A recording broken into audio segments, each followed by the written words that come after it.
சில மனிதர்கள் என்பது போல சில நேரங்களில் ஜாலியாக எதையாவது பேசும் பொழுது அது பேசியவருக்கே பெரிய பின் விளைவுகளை ஏற்படுத்திவிடும்.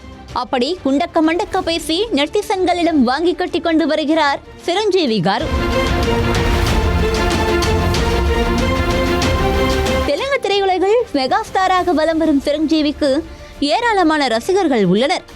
சிரஞ்சீவி மட்டுமல்லாமல் இவரது குடும்பமே டோலிவுட்டில் ஆதிக்கம் செலுத்தி வருகிறது.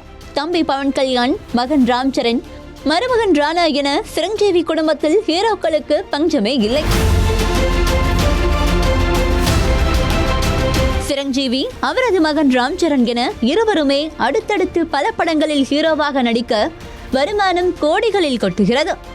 அரண்மனை போல வீடு, வரிசையாக சொகுசு கார்கள், நீச்சல் குளம் என ராஜ வாழ்க்கைதான்.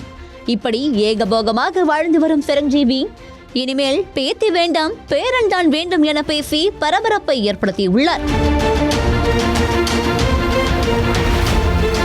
சிரஞ்சீவிக்கு ராம் சரணுடன் ஸ்ரீஜா, சுஷ்மிதா என்ற 2 மகள்கள் உள்ளனர்.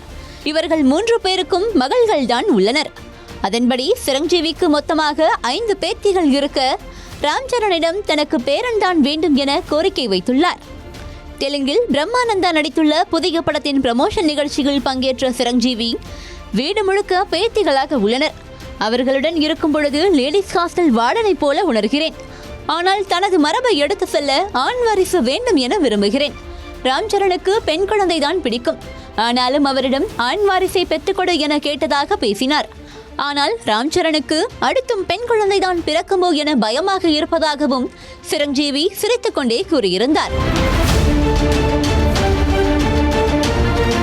இதனை சிரஞ்சீவி ஜாலியாக பேசியிருந்தாலும் பெண் குழந்தைகள் மீதான அவரது புரிதலும் பார்வையும் பிற்போக்குத்தனமாக உள்ளதாக நெட்டிசன்கள் ரவுண்டு கட்டி அடித்து வருகின்றனர். கள்ளிப்பால் காலம் ஒழிந்து விட்டது என நினைத்தால் சிரஞ்சீவியின் பேச்சை கேட்கும் போது அதிர்ச்சியாக இருப்பதாகவும் அவர்கள் கமெண்ட் செய்து வருகின்றனர். அதே நேரம் சிரஞ்சீவி வீட்டில் ஏற்கனவே பெண் குழந்தைகள் அதிகம் இருப்பதால் தவறான எண்ணத்தில் அப்படி பேசியிருக்க வாய்ப்பில்லை. ஜாலியாக பேசியதை இப்படி சர்ச்சையாக்க வேண்டாம் என பலரும் அவருக்கு வக்காலத்து வாங்கி வருகின்றனர்.